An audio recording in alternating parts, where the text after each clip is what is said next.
Well, hello there, friends. Pastor John. Hey, thanks for joining us for a brief devotional on biblical topics that help us to live in light of the recent epidemic. You know, last Sunday we tackled Romans chapter 13 and a biblical view of government. I hope that was helpful to you. I'd love to hear comments or questions that you may have about it. At the same time, today I want to go to the Old Testament and I want to look at one of the 10 commandments. In particular, I want to look at this sixth commandment. You shall not murder. We find it in Exodus 20, chapter 13. You can also find it in Deuteronomy chapter 5, verse 17. And before we unpack it and try to apply it, I want to answer one potential objection up front. Some of you may be thinking, this is irrelevant. I'm not about to go out and kill somebody. Some of you might be thinking, yeah, we're in weird times, but we're not quite living out that TV show, The Walking Dead, just yet. The zombie apocalypse is not upon us. Why do I need the sixth commandment? Friends, here's the thing. The more I've studied and learned our catechisms over the last decade, the more I have come to understand that the 10 commandments don't apply to life like this. Like, yes, the 10 commandments apply to things like Cain murdering Abel, but they apply much more broadly than I've ever realized. And I think it's helpful to understand that because they apply and are so relevant in times such as these. With that said, let me show you what our catechisms say, how they help us to unpack, to understand, and to apply the sixth commandment. I'm going to start with the Westminster Larger Catechism, question and answer 135. It's this: what does the sixth commandment require? Let me just read to you a few sentences. The sixth commandment requires us to do our best to make every lawful effort to preserve our own life and the lives of others. Well, that broadens it a little bit. It also says we are to avoid all opportunities, temptations, and actions that could promote or lead to the unjust loss of another person's life. Let me read to you the last sentence. Finally, we should provide aid and comfort to those in distress, as well as protect and defend the innocent. Friends, this is so much more than just Cain murdering Abel, or you not shooting somebody, or somebody not stabbing you. I hope you see how it understands these answers, understand the sixth commandment more broadly. In fact, let me read to you one section of question 136 and its answer.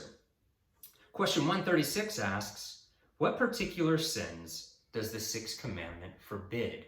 Here's one of the answers, and I think this actually applies to today, and stockpiling, hoarding, price gouging on Amazon. Listen to this. We are not to neglect or withhold the necessary means for the preservation of life. Friends, this commandment is so very relevant to our day today. It helps round out this idea that we are to trust in the Lord and we are not to fear anything other than the Lord. No, Christians are not to live from a place of fear, but we are to live with wisdom, with prudence, and in accordance with God's other commands. Now, I want to close with a passage from Exodus chapter 21. You see, our catechisms are summaries of the biblical record. They are a brief commentary that helps us to unpack and understand the scriptures. And they even have footnotes that show you, hey, this is the verse or this is the passage I'm getting this answer from. Well, here's one of the passages they cite. It's very helpful. This is Exodus chapter 21. Now, what's cool about Exodus 21? Well, Exodus 20 is the 10 commandments, right? So if you're reading Exodus 21 backed up against the 10 commandments, you see that what Moses is doing as you read Exodus 21, 22, and parts of 23, that Moses is unpacking the 10 commandments. He's explaining, he's expositing, he's expounding on them. And so listen to this story right here. Verse 28.